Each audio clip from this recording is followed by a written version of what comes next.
Yo, what's up? It's Churro. Welcome to my channel. Um, got some thoughts on this really interesting situation that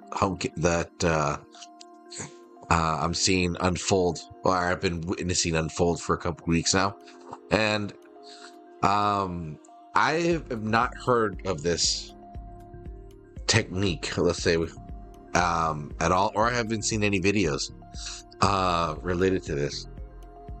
So hopefully, this will be something new for you watching out there. And, I mean, it's wild to think what people will do. The well, I don't know. I'll show you. But if you're new to the channel, you have to do all that fun stuff that we say, right? You gotta like, subscribe, and share. And then you can switch the order, but as long as you do all three, you're golden. Now, with that being said, let me give you a backstory. So my original server, bunch of dead weight, tossed my second account into this new server that had no high king. It's pretty dead, except for our friend in there that's doing some funky stuff. The plan was to take a bunch of the inactives and start something new. Didn't work out, but it was still pretty fun to try, right? So as I get to this new server, let me show you what has been unfolding. Okay, so sorry, I think I'm getting a little sick here. Now, that's our area. Check this out. You're gonna see some markers, but I'm gonna start from left to right. If you notice this map, all these behemoths and a bunch of these passes are already taken, right? Now, the other weird part is that you're probably thinking, it's like, well, why isn't there any territory linking all this stuff together? Well, let me tell you why. Okay, homeboy over here, CK is for short, has been popping alliance fortresses throughout the northern part of the zone.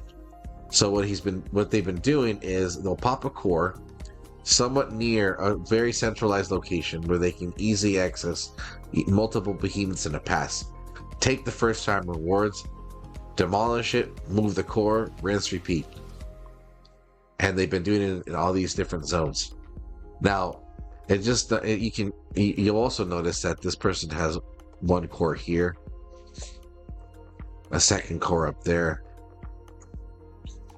a third core right here. This is the only other alliance, by the way, that was here, and they haven't budged for the last a month. And then the fourth fortress was here yesterday, and then woke up over here today. So we can tell, this person is hopping around, taking the first time rewards, and just filling up with resources and gems. So again, it's new to me. I wanted to bring this up before, but I was like, I'll probably stop. But clearly it has not. Now, here's the thing, right? We saw the multi-boxing with that problem and how it ruins seasons. This doesn't even get you to start a season, you know? Having individuals hop around taking the first time rewards in an empty server screws it over, because then it's like, why am I going to migrate into the server? And then it starts to make sense. Okay, they're going to just keep doing popping new servers and just keep it going. But I think that's just wasteful, man. It feeds into it. Now, clearly the thing is, when you put a mobile game into a PC environment or whatever, it just exposes it to more loopholes. I will have to say again, or I don't know if I said it already, but I'm going to say this probably multiple times. I don't hate the hustle. This is pretty genius if you really think about it, right? Just imagine 20 free-to-play players are like, you know what, dude? Fuck it. Let's start into a new kingdom. We'll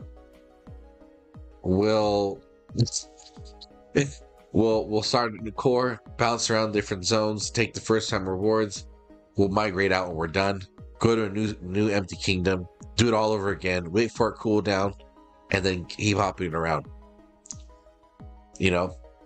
Now, I can go on, but I kind of want to get to the point so I can keep this video short and enjoyable, right? As much as I don't like it, I get it, right? You got to do what you got to do. It does present problems. It affects the free-to-play, because you got to have your free-to-play, right? And then again, it also just messes up kingdoms. So what does Churro think could be a potential solution? Now, this potential solution is pretty out there. And I do feel there's going to be more people disagreeing with it, but that's the point of these things. It's just to kind of have a topic of discussion. Now, I think I am a fan of the idea that Home Kingdom resets after every KVK, right? And my reasons are as one, Home Kingdom is boring and it's not fun to be in Home Kingdom. However, that's purposeful, right? There's a reason for that. It's time to reset, go hang out with family, do your thing, and then just kind of break away from the monotony of this game that is fighting and losing merits and this and that and politics and all that crap. And then I think it just presents an opportunity to kind of stay in I guess a routine, but not a heavy one, right? Just kind of downgrade it, just to tone it down a little bit.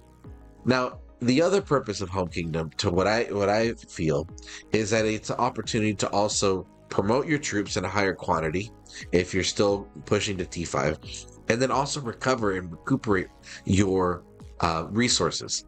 The thing is, during KVK, if you are part of an very active team, you're just blowing your load. You're using up gems, you're maybe spending some money, losing troops, and you need to recover in order to keep going, right? So I think that everybody, whether you're a whale, whether you're free to play, if you come back to a reset of Home Kingdom, terrible English, you're not having to keep overworking, but you're looking forward to something else that's a little more low key in your recovery, right? Now, it doesn't stop these other individuals from hopping around, but at least you don't have to worry about your kingdom getting hit, and then at least other kingdoms that could potentially be new homes be depleted of this, of resources and rewards. Because I will tell you this, I mean, it does really suck. These rewards is just going to one active account in a 19, alts. Because that's all it is. Check it out. Putting you on blast, homeboy. Sorry, buddy. I know you're trying. Check this out. Dumbass, fucking stupid shit. Anyway, so this fool has all these accounts and he's pretty organized. They're all pretty organized. I don't know if this is a dude, whatever, but pretty organized. Not gonna lie, right? And like I mentioned at the beginning, all the main account or one of the accounts will end up in a new zone, open up an alliance, leave it open. All the accounts go in there and they start jumping around. You know what I mean? So definitely kind of crappy. And I hope that, this gets some good attention because, it was kind of fun having the idea of eventually getting to the dragon. Obviously, it's probably not going to happen, but to know that, this guy's rate is really high. From now, I won't be surprised if they take these 3 in the next 24 hours and those 2 passes, and those rewards go to just a bunch of unused accounts, because the other ones are, if you notice, are super weak. But again, I think this is stuff that is exposure to. It's what the game is exposed to when you're putting it in different environments, mobile and PC. Just doubles up the destruction or whatever. So anyway, that's it, man. I just wanted to bring that up. Again, the idea of Home Kingdom resetting would be, I think, a potential solution, beneficial to everybody. Being able to have another chance to get some first-time rewards, because they're pretty helpful. Let me tell you, there's a lot of good stuff if you organize it right throughout the Home Kingdom period. You're building, getting member points, being able to take advantage of the other items in that store, because every time you come back from a KVK, it's just, you already built everything. So what's the point of having all that stuff in storage if you're just gonna just let it just sit there and build I don't know. But anyway, let me know what y'all think in those comments down there. This is funny stuff. I'll be back with the stream soon, so check it out. And thanks for your time. Yeah, that's it. All right, I'm out of here. Later.